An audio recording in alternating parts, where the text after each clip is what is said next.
Asia cup तो हो गया जी ख़त्म। अब आता है जी बिग इवेंट है वर्ल्ड कप। और वर्ल्ड कप कहाँ पे है? वो है इंडिया के अंदर। तो ओबीसी जब सब कॉन्टिनेंट के अंदर पाकिस्तान, इंडिया, श्रीलंका, बांग्लादेश, इन इलाकों के अंदर कोई भी इवेंट होगा तो उसके अंदर एशियन टीमों का आप कह सकते हैं कि चांसेस बढ़ जाते हैं। तो आज हम बात करते हैं जी कि वर्ल्ड कप के लिए जो हमारी एशियन टीम्स हैं उनमें क्या उनके चांसेस लग रहे हैं, कौन फेवरेट हो सकता है, किसका चांस नहीं बन रहा है।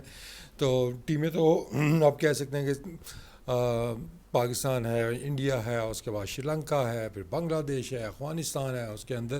तो कुछ टीमें तो ऐसी हैं जो मैं कहूँगा कि जिसको लाइक्स ऑफ अफ़गानिस्तान से अगर हम स्टार्ट करते हैं, ऑब्वियसली स्पिन अटैक उनका अच्छा है, उनको कंडीशंस अगर टर्निंग मिलती हैं, स्पिन फ्रेंडली पिच मिलती है और वहाँ पे उनको उनकी बैटिंग अगर थोड़ा सपोर्ट करे, क्योंकि उनका वीकर लिंक अगर आप देखते हैं तो वो बैटिंग ही नज़र आती है कि गुरबाज ऊपर से हैं कि वो रन्स करते हैं तो वो लगता है कि एक अच्छा टोटल वो बना सकते हैं।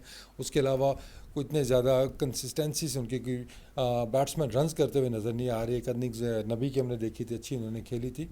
तो आई थिंक बैटिंग कंसर्न है मेन उनका। फास्ट बॉलिंग में भी फजल हक फारूकी एशिया कप में तो हमें काफ़ी वो ऑफ कलर नज़र आए। Normally is a very good bowler, लेकिन इस इवेंट के अंदर वो ज़रा बुझे बुझे वो नज़र आए। तो बैटिंग तो इतनी तगड़ी नज़र नहीं आती है अनलेस के ऊपर से गुरबाज की मैजिकल इनिंग्स खेल दे, या टैलेंट तो मौजूद है लेकिन अभी तक प्रूव नहीं कर सके हैं उनके जो बाकी बैट्समैन हैं। स्पेशली 50 ओवर्स की बात हो रही है यहाँ पे। बॉलिंग में तो डेफिनेटली अगर हम बात करते हैं जी कि दोनों स्पिनर्स उनके हैं तो वो तो वर्ल्ड क्लास राशिद खान के पास मौजूद है। एट टाइम्स हमने देखा है कि उतने इफेक्टिव 50 ओवर्स में नहीं है जितने कि वो T20 के अंदर हैं। मुजीब दूसरे आदमी ने देखा है, नया बॉल वो अच्छा कर रहे हैं, थोड़ा सा पुराने बॉल से वो स्ट्रगल करते हैं, लेकिन फिर भी वो ऐसी टीम है कि वो किसी की भी पार्टी ख़राब कर सकती है। स्पेशली वो टीमें जो कि इंडिया जो कि स्पिनर्स को अच्छा नहीं खेलती या खेल रही हैं, तो उसमें पाकिस्तान टीम का नाम भी आता है, क्योंकि हमारे बैट्समैन भी स्पिन के अगेंस्ट स्ट्रगल करते हैं। तो बड़ी अच्छी क्रिकेट खेली होगी पाकिस्तान को, नो प्रेशर, लेकिन अफ़गानिस्तान की टीम को देखना होगा भाई। तो उस तरह के बड़े चांसेस तो अफ़गानिस्तान के नज़र नहीं आते हैं, कोई बहुत बड़े अपसेट ही होंगे कि अगर आगे वो जाते हैं, यू नो प्रोग्रेस करते हैं टूर्नामेंट के अंदर। वैसे एक दो टीमों की वो पार्टी स्पॉइल लाजमी कर सकते हैं। आई थिंक बांग्लादेश भी सेम कैटेगरी में आएगी कि वो भी कोई ज़बरदस्त क्रिकेट खेलते हुए बांग्लादेश से बाहर नहीं आ रहे हैं। T20 में उन्होंने भी अच्छी क्रिकेट खेली है। वनडे में हमने देखा कि लास्ट सीरीज़ वो आई थिंक इंडिया के अगेंस्ट भी वो जीते थे। तो उन कंडीशंस के अंदर वो परफॉर्म करते हैं, लेकिन बड़े इवेंट के अंदर अभी तक अपना लोहा वसरा मना नहीं सके हैं। उनका भी जो मेन कंसर्न, मतलब it's hard two point out कि उनकी मेन स्ट्रेंथ है क्या एट दिस स्टेज, क्योंकि बॉलिंग में देखते हैं तो वो भी आपको कोई इतने बड़े परफॉर्मर उसका नज़र नहीं आ रहे हैं। बैटिंग में देखते हैं तो फिर आपको कुछ बैट्समैनों की क्वालिटी नज़र आती है कि जो रन्स कर सकते हैं, लेकिन मसला मेन उनका बॉलिंग का आएगा, चाहे वो फास्ट बॉलिंग है चाहे वो स्पिन बॉलिंग है। तो आई थिंक वो भी एक ऐसी टीम है कि जो किसी अपसेट कुछ ना कुछ वो कर सकती है। लेकिन अगर आप कहेंगे कि चांसेस क्या उनके वर्ल्ड कप में आगे जाने के या जीतने के, तो ऑब्वियसली वो इतने ब्राइट नज़र नहीं आते हैं। उसके बाद है श्रीलंका की टीम। श्रीलंका की टीम ऑब्वियसली इंजरीज के मसाइल उनके भी दो चार हैं। लेट्स सी कि वो कहाँ तक वो सिलसिला उनका चलता है, लेकिन एट द मोमेंट बॉलिंग फिर उनकी मैं कहूँगा गुजारे लायक हो जाती है, स्पेशली टर्निंग पिचेस के ऊपर। एशिया कप में हमने देखा होम कंडीशंस में तो बॉलिंग उनकी कोई भी, उनके तो तकरीबन सारे बैट्समैन बॉलिंग भी साथ कर लेते हैं, उनको तो एडवांटेज भी होता है। तो बॉलिंग लाइनअप तो उनकी फिर डिसेंट नज़र आती है, लेकिन बात फिर वही बैटिंग पे आ जाती है उनकी कि बैटिंग में कुछ तरह की परफॉर्मेंसेज नहीं आ रही हैं। स्पेशली टॉप ऑर्डर उनका जो है वो सब परफॉर्म नहीं कर पा रहा है। तो फिर आप उसी कैटेगरी में at the moment OBC Afghanistan और श्रीलंका से आप अफ़गानिस्तान और बांग्लादेश से आप थोड़ा सा ऊपर रखते हैं, लेकिन बहुत ज़्यादा कोई फ़र्क भी आपको एट द मोमेंट नज़र नहीं आ रहा, अनलेस कि वो वर्ल्ड कप में कोई कोई ज़बरदस्त तैयारी करके आए, कोई यू नो और कोई इस तरह के परफॉर्मेंस दें कि उनको एबिलिटी तो है भाई, अब उन्होंने पाकिस्तान को हराया हुआ है। अभी तो मैं तो उस पर ज़्यादा वो कर ही नहीं सकता कि उनका चांस नहीं है या वो नहीं है। तो करने को तो वो कुछ भी कर सकते हैं, लेकिन घर से बाहर करना इंडिया के अंदर मेगा इवेंट के अंदर वो उनके लिए ज़रा मुश्किल, एक बड़ा चैलेंज होगा।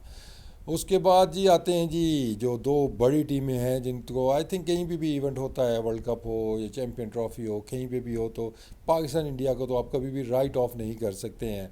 यू नो चाहे वो T20 वर्ल्ड कप ऑस्ट्रेलिया में हो रहा था, या कोई भी इवेंट किसी भी मुल्क के अंदर हो रहा है, तो इंडिया और पाकिस्तान की टीमें ऐसी हैं कि आप हमेशा उनको रखेंगे, या टॉप 4 में तो कम से कम रखेंगे उनको, या टॉप 5 में रखेंगे, क्योंकि ये ऐसी टीमें हैं कि कुछ भी कर सकती हैं।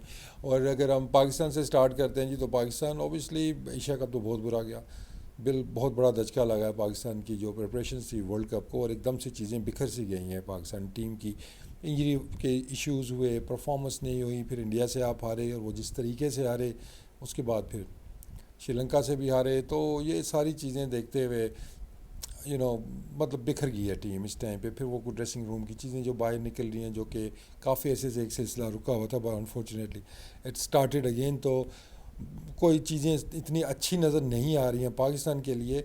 लेकिन अगेन अभी वर्ल्ड कप जब वार्म अप मैचेस हैं, पाकिस्तान टीम जाएगी, होपफुली वो रीग्रुप करेंगे, लेट्स सी कि वो अब क्या आती हैं उनकी रिप्लेसमेंट्स, वो क्या लेते हैं यहाँ पे, अगर वो टीम के अंदर कुछ चेंज करते हैं, या सिर्फ इंजरी वाली जो नसीम की रिप्लेसमेंट है वही लेते हैं। बट आई थिंक एक आध चेंज तो उनको करनी चाहिए। एक स्पिनर डेफिनेटली मेरे ख्याल में पाकिस्तान टीम को लाना होगा, और मैं पहले भी मेंशन कर चुका हूँ कि अबरार अहमद हमारे प्लान्स में था पहले भी, तो आई थिंक उसको पहले ही आ जाना चाहिए था, उसको पहले ही वनडे मैचेस खेल लेने चाहिए थे, पिछली जो सीरीज़ हुई थी, फिर एशिया कप में खिलाते, ताकि वो कुछ तो तैयारी कर सकता। लेकिन अभी भी इट्स नेवर टू लेट, लाना तो पड़ेगा आपको, एक नया स्पिनर लाना होगा, क्योंकि स्पिन डिपार्टमेंट बुरे तरीके से आपका स्ट्रगल कर रहा है नसीम के बगैर। स्टिल आई बिलीव कि फास्ट बॉलिंग हमारी तगड़ी होगी। नसीम है, वसीम जूनियर है, हारिस है, तीनों तगड़े बॉलर हैं, तीनों तेज़ बॉल करते हैं, तीनों ने मैचेस जिताए हुए हैं। चौथा कौन आता है? जमान आता है मोस्ट लाइकली, तो उसका भी हमने झलक देख ली है वनडे में भी कि वो आ रहे हैं, तो उन्होंने इम्पैक्ट छोड़ा है अपना। स्पिन बॉलिंग कंसर्न रहेगा, लेकिन फास्ट बॉलिंग मेरा नहीं ख्याल है कि इतना बड़ा कोई इशू होगा। इशू जो होगा वो बैटिंग का हो सकता है, कि बैटिंग में वहाँ पे अगर पिचेस अच्छी होती हैं, बैटिंग के लिए साजगार होती हैं, 300 से ऊपर वाले मैचेस होते हैं, तो जो करंट बैटिंग लाइनअप थी हमारी, जिस तरीके से जिस माइंडसेट से वो खेल रहे थे, उस तरह काम नहीं चलेगा। उनको अगर स्टेप अप करना होगा, अपने स्ट्राइक रेट बेहतर करने होंगे, बेहतर स्ट्रैटजीज अपनानी होंगी, बैटिंग के अंदर प्लान्स अपने बेहतर करने होंगे। तो पाकिस्तान टीम ऑब्वियसली अभी भी आप टॉप 4 टॉप 5 के अंदर उनको डेफिनेटली रखते हैं। ठीक है, जैसी भी परफॉर्मेंस हुई एशिया कप में, या इंजरीज हुई हैं, लेकिन फिर भी आप वन ऑफ द फेवरेट्स के अंदर डेफिनेटली पाकिस्तान आएगा, कि वो कुछ भी कर सकते हैं। तो लेट्स होप कि जी वो रीग्रुप होकर ज़रा फ्रेश होकर वर्ल्ड कप के लिए आएंगे, बेहतर प्लान्स लेके आएंगे, बाबर ज़रा अपनी चीज़ें इंप्रूव करेंगे स्ट्रैटजी वाइज, के उसमें हमने काफ़ी चीज़ें देखी थी जो बेहतर हो सकती हैं। बट एनीवेज, सिर्फ कप्तान को ब्लेम करना ये भी ज़्यादती होगी। बट आई एम श्योर कि बाबर सीख के आएंगे वर्ल्ड कप के लिए। उसके बाद आखिर में बात करते हैं जी, कि जो पहले तो टॉप 4 फिर टॉप 2 की बात हो रही थी कि उसके अंदर कौन सी टीमें आती हैं। तो अब तो टॉप 2 की अगर बात करते हैं, जब वन ऑफ दी फेवरेट की बात करते हैं, तो आई थिंक इंडिया वहाँ पे सबकत ले गया है। अपनी कंडीशंस का, होम ग्राउंड, एशियन कंडीशंस, सारी चीज़ें देखते हैं, और जिस तरह की क्रिकेट उन्होंने खेली है, अगर आज से एक महीना पहले आप चले जाएं तो काफ़ी डाउट से जी वो डिफरेंट कॉम्बिनेशन आजमा रहे हैं, अभी तक टीम सेटल नहीं हो पाई है, बैटिंग ऑर्डर सॉर्टेड नहीं है, ओपनर कंफर्म नहीं है, मिडिल ऑर्डर क्या होगा, स्पिन कॉम्बिनेशन हमारा क्या होगा, फास्ट बॉलर कौन कौन से होंगे। तो वो 70% चीज़ें तो सॉर्टेड थी, लेकिन 30% चीज़ों पे अभी भी डिबेट चल रही थी। But on the right time सारी चीज़ें उनकी मसाइल हल हुए। एशिया कप के अंदर जाके ओपनिंग में शुभमन गिल ने अपनी जगह बता दिया जी कि मैं मैच विनर हूँ।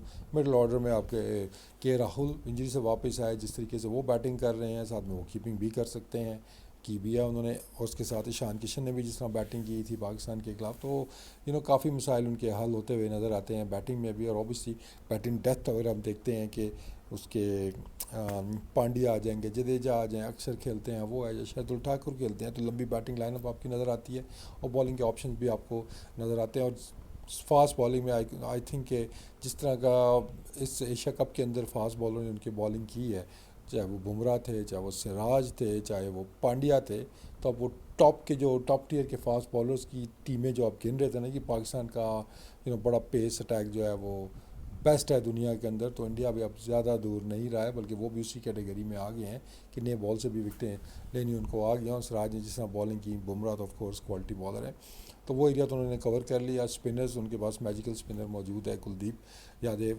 जडेजा एक्सपीरियंस कंपेनर, बैटिंग भी कर लेते हैं, लेकिन बॉलिंग में भी वो अपना रोल उनको पता है कि उन्होंने करना क्या है।